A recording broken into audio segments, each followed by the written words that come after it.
सुरेश मुझसे प्यार करने लगा और मुझे बातों में लगा कर रखा था। अचानक मेरे पेट में दर्द हुआ और कुछ देर में दर्द बंद हो गया। मैं भी सुरेश को प्यार करने लगी। हम दोनों प्यार पहली बार कर रहे थे, लेकिन सुरेश ने मेरे को पहली बार निराश किया।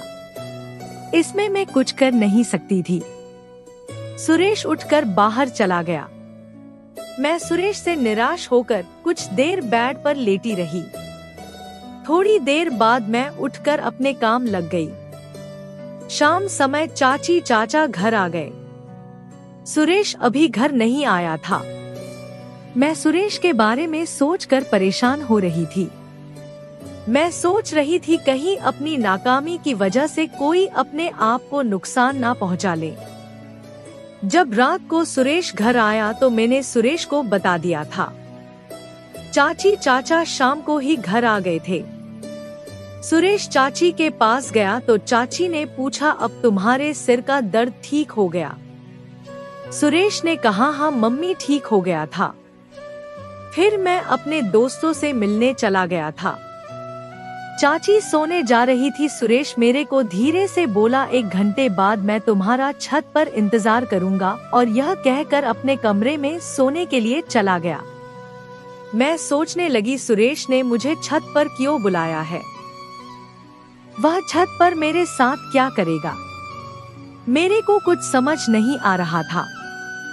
सुबह तो सुरेश तो मुझे अधूरी छोड़कर चला गया था। सुरेश ने कितनी देर तक मेरा दिल खराब कर दिया था। मैंने सुरेश के पैर भी पकड़े और बोली, ऐसे मुझे बीच में छोड़कर मत जाओ, लेकिन सुरेश मुझे छोड़कर चला गया। मैं यह सब सोच रही थी, पता ही नहीं चला कब 1 घंटा बीत गया। आपको यह कहानी अच्छी लगी है तो आप इस कहानी को लाइक और सब्सक्राइब करना मत भूलना। इस कहानी को लाइक और सब्सक्राइब कर देना। मैं छत पर गई तो मैंने देखा सुरेश पहले से बैठा मेरा इंतजार कर रहा था। सुरेश ने कहा, सुमन मैं तुम्हारे से नजरें नहीं मिला सकता, क्योंकि जो मैंने तुम्हारे साथ किया वह अच्छा नहीं हुआ। मैं सुबह तुम्हें अधूरा छोड़कर चला गया था। तुम मेरे आगे इतना गिड़गिड़ाई, मैंने तुम्हारे लिए क्या किया? तुम्हें छोड़कर मैं अपने दोस्तों से मिलने चला गया। सुरेश ने कहा, मैं अपने एक दोस्त के साथ एक डॉक्टर के पास अपना चेकअप कराने गया था। डॉक्टर ने बताया, तुम्हारा यह पहली बार था, इसी वजह से ज्यादा उत्तेजना के कारण ऐसा हुआ है। वैसे तुम बिल्कुल नॉर्मल हो और तुम्हें घबराने की कोई जरूरत नहीं है। मैं बोली, यह तो अच्छी बात है, तुम बिल्कुल नॉर्मल हो, लेकिन मैं तुम्हारे साथ अब मैं कुछ नहीं करने वाली हूँ। सुरेश, तुम किसी और लड़की साथ पढ़कर अपनी संतुष्टि ना कर लो, जब तक मुझे छूना तक नहीं। कहीं मुझे तुम्हारे साथ पढ़कर फिर दोबारा तड़पना ना पड़े। सुरेश ने कहा, मैं तुम्हें बोल रहा हूँ, मैं बिल्कुल ठीक हूँ। सुरेश ने कहा, मैं तुम्हें अभी चेक करा देता हूँ। मैं तुम्हें अभी दिखा देता हूँ। खरबूजा तुम्हारे पास है, चाकू मेरे पास है, यही छत पर चेक करवा देता हूँ। यदि मेरे चाकू ने खरबूजा काट दिया तो तुम मेरे को आगे से मना नहीं करोगी। यदि ऐसा नहीं होता तो मैं जिंदगी भर शादी नहीं करूँगा। मैं हमेशा अकेले ही रहूँगा। मैं बोली, जब तुम मुझे छोड़कर भागे थे उस समय मेरे को तुम्हारे ऊपर बहुत गुस्सा आया था। सुरेश, मैंने एक फिल्म देखी थी।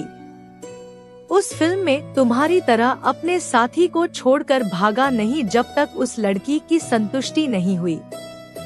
उस फिल्म में लड़की को किसी और तरीके से खुश नहीं करता। जब लड़की की संतुष्टि हो जाती है तो लड़का उस लड़की को उसके बाद छोड़ता है। तुम तो मुझे पहले ही छोड़कर भाग गए।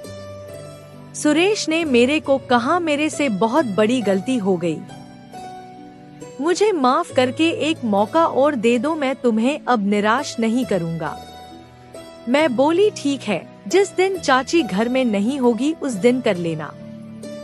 सुरेश ने कहा, ठीक है, और सुमन तुम नीचे जाकर सो जाओ, मैं अभी नीचे आता हूँ। मैं नीचे आकर बेड पर लेटी तो मुझे सुबह का सीन याद आ गया। मैं सोचने लगी, भगवान से प्रार्थना करने लगी कि ऐसा समय भगवान किसी लड़की लड़के के साथ ना आए। मैं यह सब सोचते हुए सो गई। सुबह उठकर मैंने घर का सारा काम कर लिया तो चाची ने कहा, तुम पहले नाश्ता कर लो और यह पैसे अपनी भाभी को दे आना, यदि भाभी ना हो तो उसके पति को दे आना। चाची ने यह कहकर चाची अपने काम में लग गई। मैंने नाश्ता करके पैसे लेकर भाभी को पैसे देने के लिए भाभी के घर गई, जो हमारे घर से थोड़ी दूरी पर था। जब भाभी के घर पहुंची तो भाभी घर में नहीं थी। भाई ने बताया कि तुम्हारी भाभी तो आज सुबह अपने घर चली गई। भाई ने कहा, सुमन मेरा नाश्ता बना दोगी? मैंने अभी नाश्ता नहीं किया है। यह मेरे रिश्ते में भाई भाभी नहीं थे। मैं बोली, ठीक है, मैं अभी नाश्ता बना देती हूँ। जैसे मैं चाय बनाने के लिए मुड़ी वैसे ही भाई ने मुझे पीछे से पकड़ लिया। मैं अपने आप को छुड़ाने के लिए हाथ पैर चलाने लगी, लेकिन भाई ने मुझे नहीं छोड़ा और मुझे किस करने लगा। मैं बोली, भाई मुझे छोड़ दो। भाई ने कहा, मैं तुम्हें छोड़ दूंगा, परंतु मैं तुम्हें प्यार करना चाहता हूँ, परंतु मैं तुमसे प्यार करना नहीं चाहती। भाई ने कहा, देखो मैं तुम्हारे साथ जबरदस्ती नहीं करना चाहता, इसलिए तुम ऐसा कोई काम मत करो। अब मैं भाई के आगे मजबूर हो गई और भाई मुझे प्यार करने लगा। मेरे को थोड़ा सा दर्द हुआ और फिर मैं भी प्यार करने लगी। जो सुरेश के साथ पहली बार में जो मजा नहीं आया वो मजा आज मुझे आया। कुछ देर बाद हम दोनों की संतुष्टि हो गई। कुछ देर बाद मैं घर आ गई। चाची ने मेरे से पूछा, इतनी देर के बाद कहाँ से आई हो? मैंने चाची को बताया, भाभी अपने घर गई हुई है। भाई ने मुझे बोल कर गए थे, रुको मैं अभी आ रहा हूँ। उनके आने में देर हो गई। चाची ने कहा, तुम अंदर जाकर अपना काम करो। मैं काम करने लग गई और परंतु मैं आज दिल से बहुत खुश था। जो मैं सुरेश के साथ अधूरी रह गई थी, वो मैं आज कच्ची कली से फूल बन गई थी। सुरेश जब घर आया तो उसने देखा आज मैं बहुत खुश हूँ। मेरे से पूछा, तुम इतना खुश क्यों हो?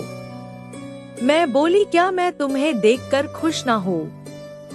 क्योंकि मैं तुम्हें अपने पति के रूप में देखती हूँ, फिर मैं तुम्हें देखकर खुश हुई थी। मैं अपना काम खत्म कर आराम कर रही थी। सुरेश मेरे कमरे में आया और बोला, मैं तुम्हें एक चीज दिखाता हूँ। यह कहकर मेरा हाथ पकड़कर मुझे उठाकर खड़ा किया। मुझे अपने बाहों में भरकर मुझे किस किया। मैंने भी सुरेश को किस किया। सुरेश ने मुझे कहा, आज रात को जब सारे सो जाए तो तुम मेरे कमरे में आ जाना। यह कहकर सुरेश मुझे छोड़कर अपने कमरे में चला गया। मैं सोचने लगी, आज मैं सुरेश के मन का बहम निकाल देती हूँ। मैं अब रात होने का इंतजार करने लगी। जब सब सो गए तो मैं चुपचाप से उठकर सुरेश के कमरे में चली गई। सुरेश अभी सोया नहीं था, वो मेरा इंतजार कर रहा था। सुरेश ने कहा, सुमन तुम आ गई, मैं तुम्हारा ही इंतजार कर रहा था। मैं बोली, तुमने मुझे बुलाया था, लो मैं आ गई, बताओ अब मुझे क्या करना है? सुरेश ने कहा, तुम्हें कुछ नहीं करना, सिर्फ तुम्हें मेरा साथ देना है। यह कहकर सुरेश ने मुझे अपने साथ लेटा लिया। हम कुछ देर ऐसे ही लेटे रहे। कुछ देर बाद मुझे किस करने लगा, फिर मैं भी सुरेश को किस करने लगी। सुरेश अभी शांत था, लेकिन मेरे को बहुत जल्दी थी। मैंने सुरेश को बोला, मुझे जल्दी से प्यार करो, अब मैं और रुक नहीं सकती।